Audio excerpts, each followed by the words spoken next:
ایک زمانے میں پورے ملک کے اندر ہندوستان کے طول و عرض میں قحط سالی تھی. اس کا تذکرہ مولانا محمد میاں نے علماء ہند کی شاندار ماضی میں بھی کیا ہے، اور ایک انگریز رائٹر نے روشن ہندوستان میں بھی کیا ہے.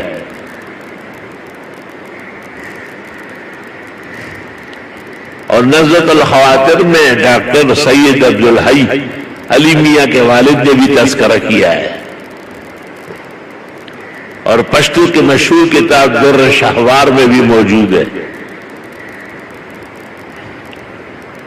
اتنی بڑی قحط سالی تھی کہ لوگ ایک دوسرے کو کھانے کے لیے تیار تھے، کیونکہ فصلیں ہوئی نہیں، بارشیں نہیں تھی، چشمے سوکھ گئے، نہریں بند ہو گئی، بڑے بڑے دریا ختم ہو گئے.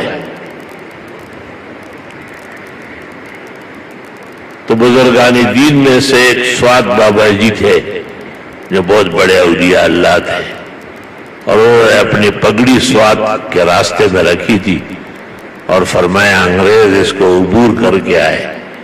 انگریز اپنے 170 سال میں اس پگڑی پر قدم رکھ کے آگے نہیں جا سکتا.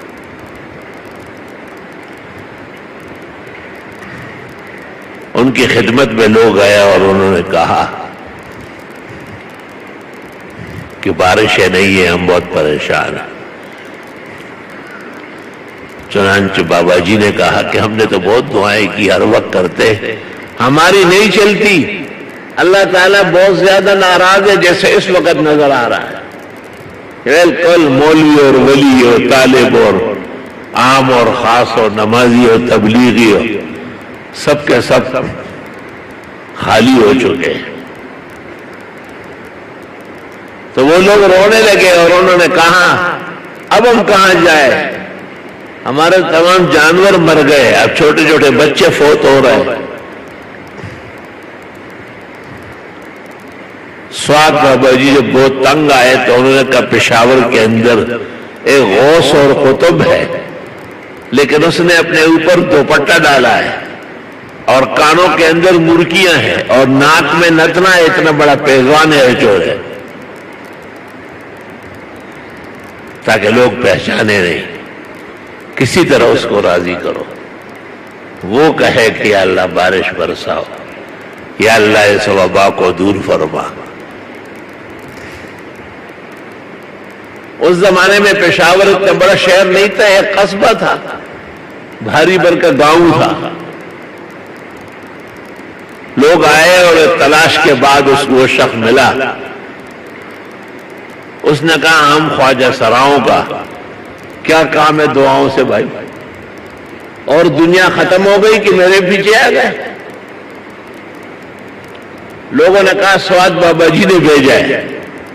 اس نے کہا سوات بابا جی کو کیا حق ہے لوگوں کا پردہ اٹھانے کا. اور اس کے پاس ایک طبلہ تھا، تمبل. وہ طبلہ اٹھایا اور بجانے لگا اور کہنے لگا اسے راکھیل کچوری گی ورنہ دنیاس چار گل بتانے وڑے کما. وہ اب برسانا پڑے گا آپ کو، ورنہ یہ جو آپ کی محبت میں نے نتنا ڈالا ہے ٹکڑے ٹکڑے کر کے پھینک دوں گی. چنانچہ بادل آئے اور بارش شروع ہو گئی. 27 دن تک مسلسل بارش ہوئی. برما اور رنگون سے کاشغر و غزنی تک پوری دنیا پر بارش تھی.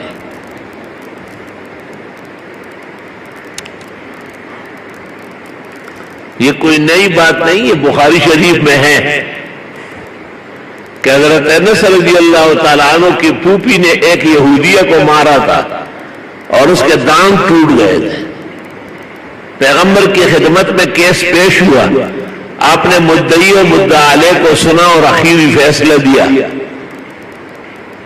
کہ اگر وہ لوگ معاف نہ کرے تو انس کی جو پھوپھی ہے اس کے دانت توڑے جائیں گے. حضرت انس کے چچا تھے نظر ابن انس، وہ رو پڑے اور اس نے کہا میری بہن کے دانت نہ توڑے. آپ نے کہا آرام سے رہو، کتاب اللہ قرآن میں ہے وَالسِّنَّ بِالسِّنِّ، دانت کے بدلے میں دانت. یہ کہنا ہی تھا کہ جبریل آئے اور انہوں نے کہا اب پتہ کرے شاید معاف کر رہے ہو.